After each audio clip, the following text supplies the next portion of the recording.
Zdravo drugari, dobrodošli na Vračarski plato.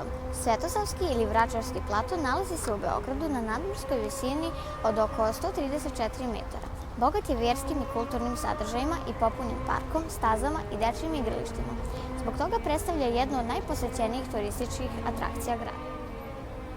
Na prostoru platoa ističe se, kao što možete da vidite, hram Svetog Save, crkva Svetog Save, Narodna biblioteka, parohijski dom hrama, kao i spomenici Svetom Savi i Karađorđu.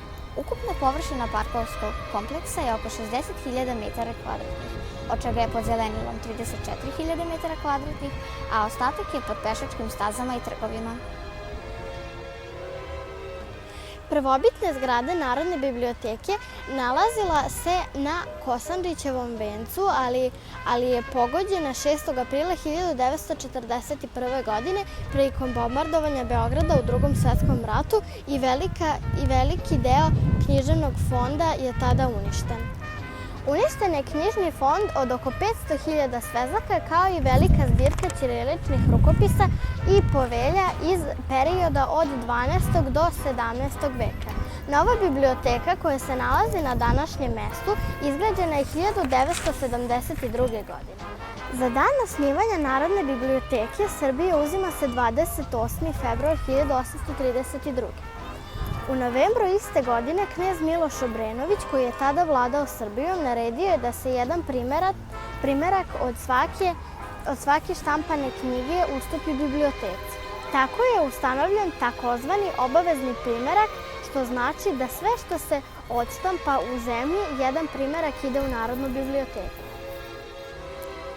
Narodna biblioteka je danas mesto za učenje, istraživanja, ali i kulturne manifestacije.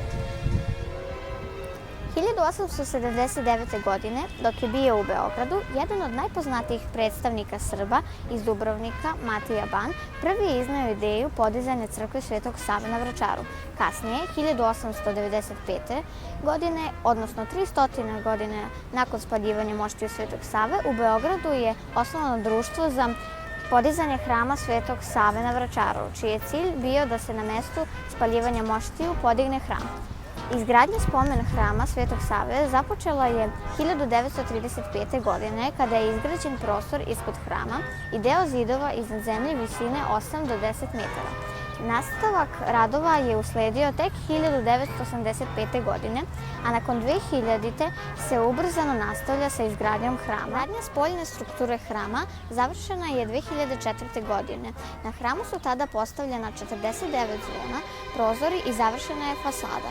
Jedan od najvećih građevinskih poduhvata bilo je podizanje kupole hrama teške 4000 tona. Njeno podizanje trajalo je 40 dana, posebno u građevinskom tehniku. Radovi na hramu i dalje traju. Unutrašnji deo hrama ukrašen je mozaikom koji je još uvek u izradi.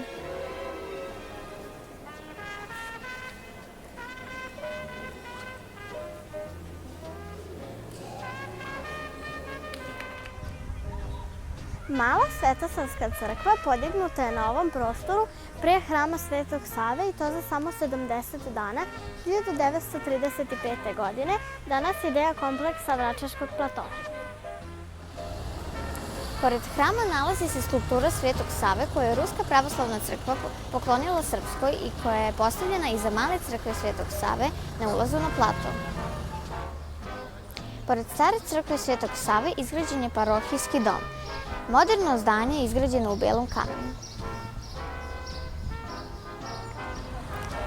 Na Svetosavskom platou, u neposrednoj blizini hrama Svetog Save i Narodne biblioteke Srbije, nalazi se i spomenik posvećen Karađorđu Petroviću, srpskom vojskovođi i rodonačelniku dinastije Karađorđević.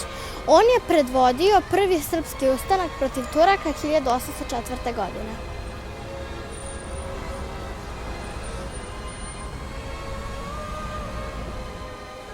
Vračarski ili Svetosavski plato mesto je i za igru, odmor i zabavu. U njegovom sastavu nalaze se i dečija igrališta, klupe za odmor, česme i fontane u centralnom delu.